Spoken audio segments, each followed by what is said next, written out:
ভিডিওটি দেখার বিশেষভাবে অনুরোধ রইল। আজকে বানাবো ম্যাঙ্গো জেলি, সেটা আবার আমার দেবরের পাঠানো আম দিয়ে। 10টা না 5টা না, আমার একটাই মাত্র দেবর, তার পাঠানো আম দিয়ে আজকে জেলি বানাবো। তো আমি এখানে আগার আগার পাউডার নিয়ে নিয়েছি। তার আগে আমি আমগুলো কেটে খুব সুন্দর করে ব্লেন্ড করে আমি ফ্রাই প্যানে দিয়ে দিয়েছি চিনি সহ। এখন আপনারা বলবেন যে এগুলো কেন দেখার নেই? এগুলো আসলে সবাই জানে, এটি এটি হচ্ছে বেসিক, তার জন্য আমি দেখালাম না। তো এখানে দেখতে পাচ্ছেন আম এবং চিনি আমি একসঙ্গে খুব সুন্দর করে জাল করে নিচ্ছি এবং দেখছি যে একটু ঘন হয়ে আসছে কি না। তো আমি এখানে 1 চা চামচ পরিমাণ আগার আগার পাউডার দিয়ে দিলাম। এটা আসলে অনেকে প্রথমে দেয়, তো আমি প্রথমে না দিয়ে একটু পরে দিয়ে দিলাম। এখন খুব ভালো করে নেড়ে চেড়ে এটি মিশিয়ে নিব। মিশিয়ে নেওয়ার পরে জাল করতে হবে এবং অনবরত নাড়তে হবে এবং দেখতে হবে যে এটা আঠালো আঠালো হয়ে আসছে কি না।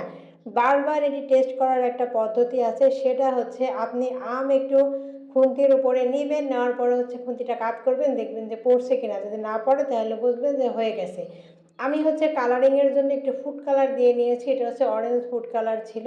কালারটা দেখতে যেন সুন্দর হয়, তার জন্য একটু ফুড কালার অ্যাড করে দিয়েছি। এটা আসলে অপশনাল, আপনারা চাইলে দিতে পারেন, না চাইলে নাও দিতে পারেন, কারণ আমের যে কালারটা আছে সেটি দেখতেও কিন্তু খারাপ না। তো যাই হোক, দেখতে পাচ্ছেন বারবার যে আমার জেলিটা হয়ে গেছে কিনা। এখানে 3টা বাটিতে নিয়ে নিয়েছি, দেখতে পাচ্ছেন। একটি আমার ছেলের জন্য, আর 2টা আমার 2 জায়ের জন্য। ওনারা আমার বড়।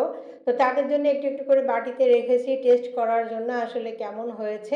দেখতে কিন্তু মাশাআল্লাহ অনেক সুন্দর লাগছে, খেতেও অনেকটা সুন্দর হয়েছে, একদম পুরো জেলির মতো। আমার হাজব্যান্ড খেয়ে বলেছে ও বিদেশি যে জেলিটা খেয়েছে এটা খেতে একদম ঠিক তেমন হয়েছে।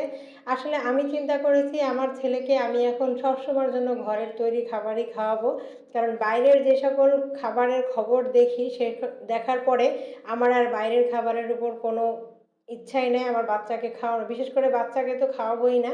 তার জন্য কয়েকদিন ধরে জেলি জেলি করতেছিল, ঘরে আমও ছিল, তার জন্য আমি জেলিটা বানিয়ে নিয়েছি। দেখতে পাচ্ছেন অনেক সুন্দর পারফেক্ট কিন্তু হয়েছে। আমি বারবার বলেছি এটা আমার দেবরের আম। আপনারা আবার এটা মনে করেন না যে দেবরের আম ছাড়া জেলি হয় না। আপনি চাইলে আপনার ভাসুরের আম দিয়েও বানাইতে পারেন, নিজেও আম কিনে নিয়ে আপনি জেলি বানাতে পারেন। যে কোনো প্রকার আম হলেই কিন্তু জেলি হয়ে যাবে। এই যে দেখতে পাচ্ছেন খুব সুন্দর করে কেটে নিয়ে আসছি, একদম পুরো থকথকে হয়েছে, দেখতে পাচ্ছেন। আমি আমার যে জারে রেখেছি সেখান থেকেই ভিডিওটা করলাম। তো এই যে দেখতে পাচ্ছেন খুব সুন্দর করে উঠালাম এখন বাটিতে। তো সবাই ব্রেকফাস্ট করবে, তার জন্য বলল যে আজকে যেহেতু জেলি বানানো হয়েছে, তাই আম দিয়ে আর আমের জেলি আর রুটি দিয়ে খাওয়া হোক। তার জন্য আমার হাজব্যান্ড বাড়ি থেকে রুটি নিয়ে আসছে, যে দেখতে পাচ্ছেন। আমার হাজব্যান্ড এখন বলতেছিল এটা নাইফ দিয়ে কাটতে হয়। তো বললাম আমি খয়রাতি প্রো ম্যাক্স, এটা আমার অডিয়েন্সরা জানে, এর জন্য কোনো সমস্যা নেই।